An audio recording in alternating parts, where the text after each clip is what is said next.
What's going on, YouTube? Mr. Wheels here once again, bringing you another episode of Sports Talk.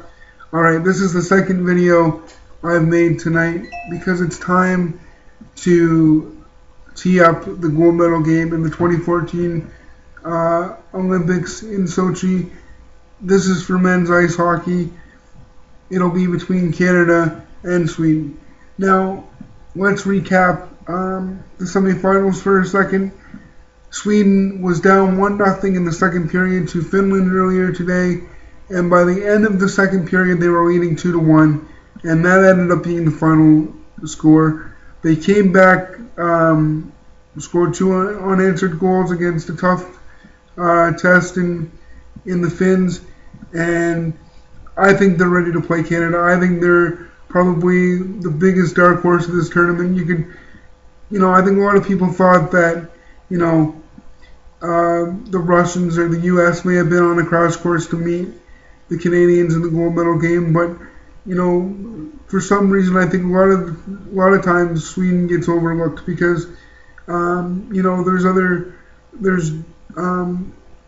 good hockey talents in the world, and but Sweden can't be counted out at all. They have a world-class goaltender in Henrik Lundqvist, and Erik Karlsson's been just the catalyst for their offense the entire tournament.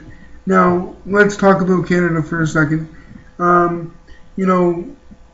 They played the U.S. just after the Finns and the Swedes finished, and I'm sure a lot of people considered that game to be a nail-biter. Canada prevailed 1-0 over the U.S., and it was a goal. It was a deflection goal tipped in by Jamie Benn of the Dallas Stars, who almost didn't make this Canadian team. And it just goes to show that you don't always have to be a huge superstar to be the right fit for the Canadian team. And I finally like the makeup of the Canadian team. They may be going into the last game, the gold medal game, but I had my doubts when they first made the selections for this team, but I never doubted that Jamie Benn wouldn't be a big contributor. And that brings me to what the Canadians are going to have to do to beat Sweden. And a lot of it is just more of what they've been doing, playing awesome defense, getting their defense involved, jumping up into the rush. They're going to have to throw lots of shots at Lundqvist. The Finns showed what can happen when you throw just arid pucks at the net. Lundqvist let in a squeaker today against Finland. And, the Canadians have had lots of chances like that throughout the tournament. They just haven't been able to bury a lot of them. So, it's gut check time for Canada to see if they can, pull out one more win, and a convincing win this time against a pretty good Swedish team. And for Sweden, they're going to have to keep doing a lot of what they've been doing too. I said in the preview of the semifinals yesterday that they were going to have to get depth scoring to beat Finland, and that's exactly what happened. Louis Eriksson getting them on the board first. I consider him a depth player when you've got guys like Alfredsson and Nick Backstrom and Marcus Johansson and Daniel Sedin. I consider a guy like Louis Eriksson a depth player.